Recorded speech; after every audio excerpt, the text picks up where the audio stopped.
Soomaaliya Soomaaliya xooga dalka adinkana guuleysta saraakiil xigeenada alifleyda iyo dableyda ciidanka xooga dalka Soomaaliyeed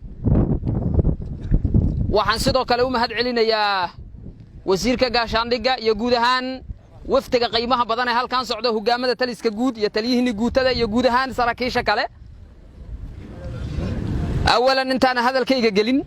waxaan leeyahay dhammaan geesiyaashii qaranka Soomaaliyeed ciidanka xooga dalka Soomaaliyeed saaxiibadiinii ku shahiiday intii ay ku jireen jihaadka iyo halganka ay kula jireen nimanka argagixisada Ilaahay u naxariisto in Allah inta nooga dhaawacantana Allah subhanahu wa ta'ala caafimaad ha siiyo inta kadib aad iyo aadan ugu faraxsanaa runtii saakiinan hortiidna soo istaago meelo badan aan hore ugu soo kulannay meeshii koobaad nooma ahan meeshii ugu dambaysana nooma aha doonto ciidanka Ilaahay meelo kale ayaan ku kulmi doonaa iyo maalmo kale iyo waqtiyo kale oo aad u macaan badan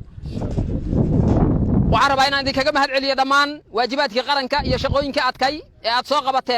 soo qabateen meelihii kala duunaa marxaladii kala duunaa aad ku soo qabateen runtii ururkan halkan fadhiya mudana wasiir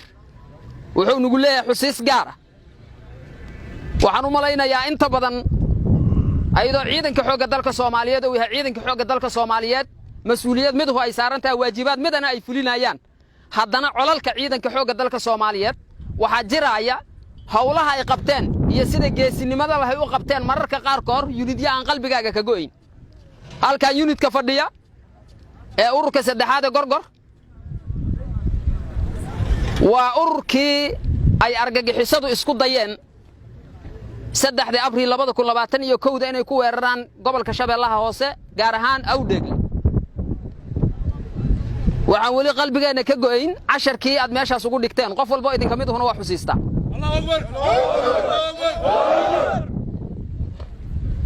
inta aan ogahay haddaan iga dib looga soo diray hal qof oo dibla kuma jiriyo ururkan Sooma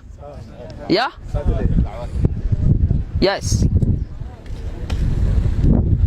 qaranka Soomaaliyeed marka taas waxay idin tusaysaa xubin kasta ee ciidanka xooga dalka Soomaaliyeed kamida daruufo kasta ha jiraano marxalado kasta ha jiraano laakiin qarankaagu mar kasta iyo meel kasta kuma moogo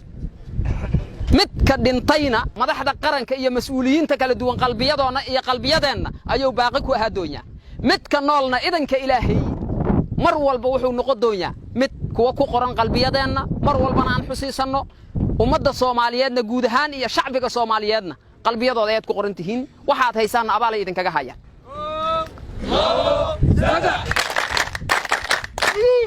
annagana waxay noo tahay runtii sharaf muwaadinka ama qofka muwaadinka Soomaaliga ama bini'aadmiga ah waxa uu bixiyo ee uu hibeeyo dalkiisa ee uu hibeeyo dadkiisa waxa ugu qaalisan waa naftiisa iyo dhigiisa wax ka dambeeya miyaa jira runtii dhammaanteenba waxaan ku faraxsanahay xubin kastoo naga mid inay go'aansatay garwaaqsatay laga maarmaana ay tahay inuu qarankiisa u hibeeyo naftiisa inuu bulshadiisa u hibeeyo dhigiisa u daadiyo si ay u helaan nabad si ay u helaan xaslooni iyo kala dambayn si ay u helaan amni ay ku jiiftaan guryahooda si ay ugu noolaadaan sharaf iyo cisi iyo karaamo oo ay meel walba ku joogaan si ay u nabad galaan naftooda iyo maalkooda waxaad ogtiin cadawga argagixisada ah ummadda Soomaaliyeed dhibaatooyinka uu ku haayo ayadoo aanay jirin cid oo kala soocayo hooyo aabe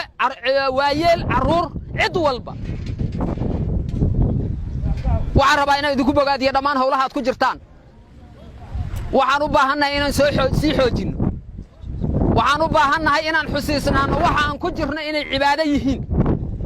waxaan rabnaa tii Allah subhanahu wa ta'ala nagu waajibiyana inaan ku darno laakiin daqiiqad kasta iyo talaab kasta ee aad qaadaan waxa idin kaga socda ajir iyo xasanad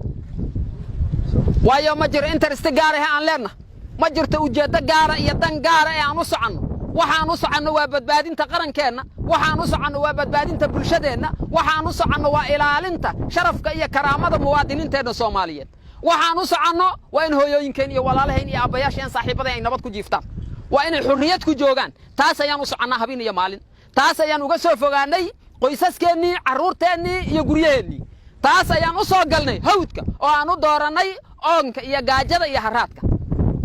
dadsuwaay aad u lugaynayseen masaafo ka badan 200 oo kiiloomitir inta dhimanna idanka ilaahay markaan gaari helnana waa raacaynaa haddaan weynana waa lugaynaynaa si aan u xaqeejino amniga muwaadiniinta Soomaaliyeed si aan u xaqeejino xasiloonida iyo kala dambeynta dalkeena iyo dadkeena si aan u xaqeejino annaga naftirkeenu in aan gaarsiino wadankeena inaan ku noolaano si xurriyada oo halkaan qofka laga fasaxo baritam haddaan halkaan joogno si tartiiba baska halkaan socdo oo iyo raaco gurigiisa ku tagiyo haddana baska kale ka soo raaco oo xiradiisa ciidanka ku yimaad taas inaan suurta gelina ayaa nagala rabaa haddaan kaana taas suurta gelin nolosha aan ku noolnahay wax micnaa nooma samaynayso macna ma noo samaynaysa no waana ogtihiin fulanimadooda waa ogtihiin wax kasta isku dayeen waxay idinku dhufteen baawur qaraxya waxay idinku dhufteen dad qaraxya waxay idinku dhufteen wax kasta maxay ku bedeleen yaa kuwaad haysataan adinkoo haysatina uga adkaateen Soomaha yaa meel kasta ee ay joogaan marka nuucaas waa